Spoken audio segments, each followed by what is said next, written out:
Welcome to Expats Everywhere. Can you tell us your name, where you're from, and a little bit about yourself?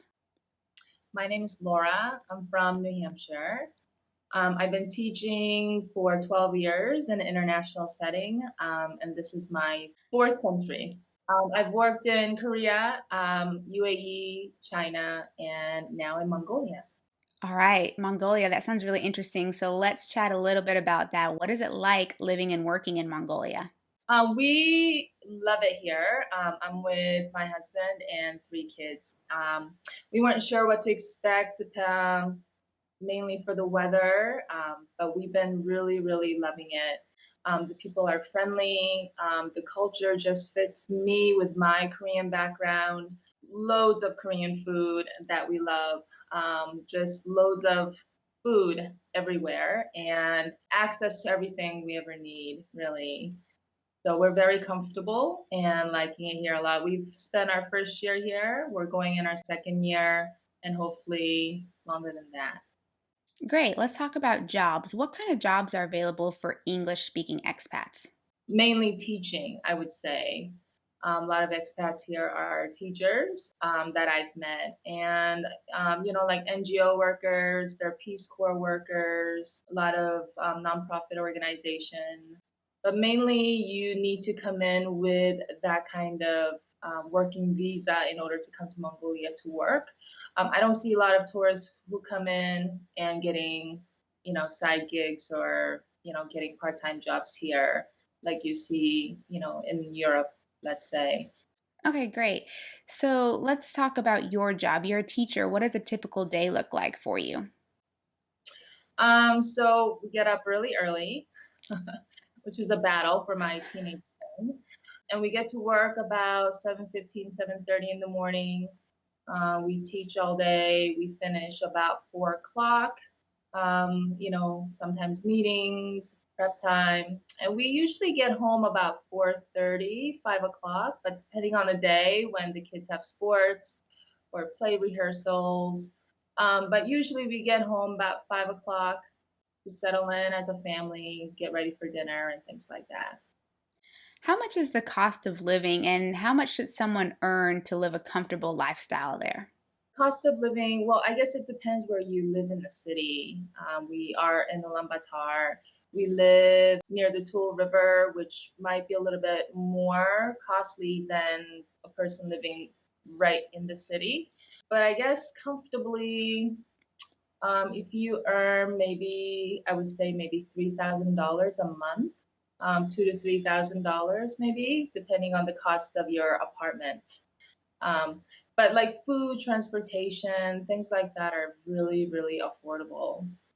If someone has secured a job and they're moving to Mongolia, how much money should they bring with them just to get started for those startup costs? I would say maybe 3 months.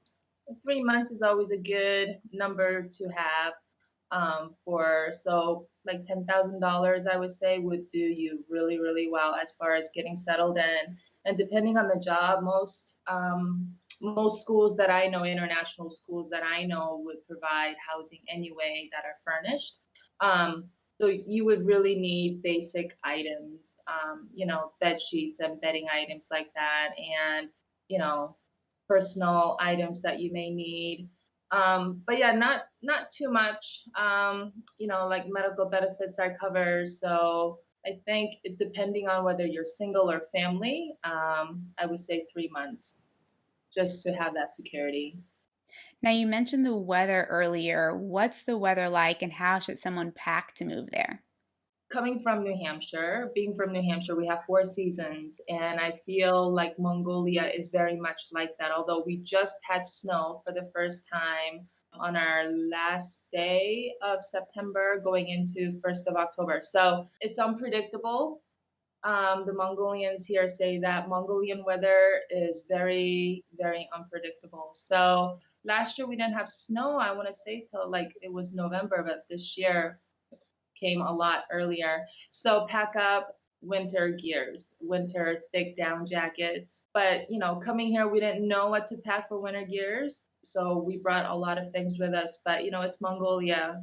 Mongolians like to go shopping and buy, cashmere or wool, yak wool. So and it's readily available in shops. They have leg warmers that you can buy. Traditional hat like this is not real. Traditional hat like this that Mongolians would wear out in the countryside. It's very, very warm. So if you don't have a lot of winter stuff, it's okay. You come here and you can go to any of the outlets to go shopping to buy things like that. In the summer, it does get very, very hot. So like I said, 4 seasons like New Hampshire, we have fall, very, very short, long winter, short spring, lots of rain, surprisingly. And summer is short, like New Hampshire, but very, very hot. So it's been really good experience to be stuck in Mongolia for a full year to get that full 4 seasons. Now, is there anything that you can't find there that you would recommend someone bring from their home country? I would say food items, your favorite food, maybe some favorite deodorant or toothpaste and stuff like that. Although you do get to these specialty shops and you do find things like one of my favorite is Tom's Maine toothpaste, and I was able to find those. Um, but I think with a lot of shopping centers being open, like Emart, which is Korean-based supermarket, you do have a lot of the things that are available in Korea here as well. So no, there isn't anything that we really need that we can't find here. Also, because we can order things from Amazon very easily, we use a service called Hotel for a Box, and we order from Amazon to our address in Delaware, and within a week it's shipped to Mongolia, and we get it in 10 days. So it's very easy and accessible to get the things we need. Okay, so Amazon doesn't ship to Mongolia, but you have that third party that ships it for you.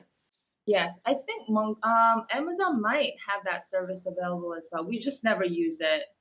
Okay, let's shift gears a little bit and let's talk about safety. How safe is Mongolia, and do you feel safe on a personal level? Yes, so when we first came here, I wasn't sure, but it seemed like kids take taxis everywhere. My son just turned 14, so it was very weird feeling for me to be allowing him to take taxi from, our house to his friend's house. But it's very safe. We have a special taxi service called Help Taxi that we message. They send us their license plate, and our kids can get in it. When they get there, they message us, and I feel it's very, very safe here. How do you meet people, and what kinds of things do you do for fun? Because I work at an international school, I would say most of my friends are my colleagues. And as a mother, I don't go out as much as singles might. So I don't really meet, um, anyone outside of school or the neighborhood that I live in because, a lot of my students do live in the same neighborhood. But because we have the Mongolian locals working in our school as well, we formed that friendship within the Mongolian staff and get to know the Mongolian culture that way. And they've been very welcoming and very open to share with us. So yeah, as a family, we don't go out that much. Okay, well, if you're speaking to the singles, what kinds of things are there to do for singles? Singles. So there's Hard Rock Cafe. There are clubs and bars. There are hotels like Shangri-La, Kempinski hotels where you can go out and go to the bars and enjoy your night. There are jazz clubs. There are cultural things that you can do, the ballet, the museums that you can go to. But I feel like there are a lot more things that singles are doing out there that I'm not. Um, I think they're pretty happy and have a lot of choices, and they do their own individual things. Yeah, Yeah, it sounds like there are a lot of options, maybe for singles and for families if you want to venture out into different areas. yeah. All right, how about the visa process? What was that like for you? Visa processes is a little bit different for different nationalities. For Americans, you can get a visa for 90 days upon entering. With our work invitation visa, we were able to get 3 years. Now, that's different for other nationalities, let's say Australians. They would get they would need an invitation letter to come. And I think they are only valid for 1 year at a time with that invitation. So I know my Australian colleagues would have to renew every year, whereas Americans will have to do that for every 3 years. Yeah. So, but just as a tourist coming in, there are specific countries who can come in without prior visa and get a stamp for, 30, 60, or 90 days. It's on the website, I think, for Consul Mongolia, that people can go on and look at the visa information. Now, for work, the letter of intention, the school will provide that, right? If you get a job with a school? Yes, Okay. yes. We received that, and then we had to send it out to the embassy in the States, and then they process the visa and then ship the passports back to us. Is it a lot of paperwork or it's not too bad? It wasn't too bad. It was just waiting for that confirmation number. So once the invitation letter is sent from here to the Mongolian government, then they give you this little number that you have to wait for. And then you take the number, you fill out the paperwork, you send your passports to the Mongolian embassy, and then they process it. And I think we got ours within like 5 days. All right, so that's not bad. How about the healthcare? How is the healthcare there, and would you feel comfortable getting a procedure done? No. Um, they do speak English in the hospitals when we need to go. I found that we just don't like to go to hospitals in any country, to be honest. But if I had to get a big procedure, then I would probably go to Korea, or Hong Kong or Singapore, or just places where I feel comfortable knowing that the communication barrier isn't there and it's the top-notch technology. So yeah, we do get full benefit here. Thankfully, we haven't needed to go to the hospital for any reasons other than just, doctor's note or a little checkup here and there. When you have gone to the hospitals, have you noticed any expats working there, or it's all been Mongolians?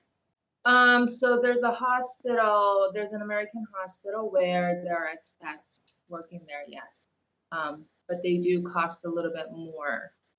Okay. Do you think that Mongolia is a good travel hub? Why or why not?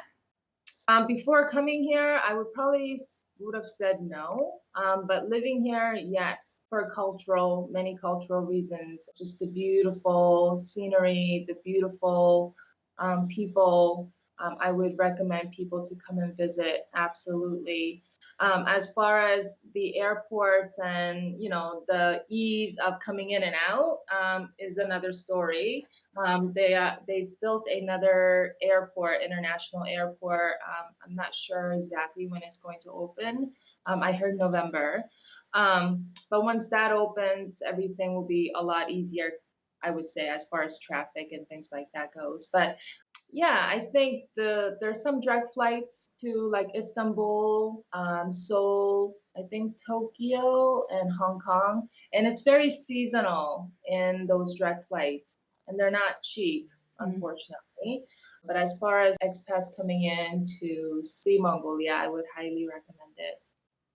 And how about the infrastructure within the country, traveling around the country? Is that easy? Are there trains, or how do you get around?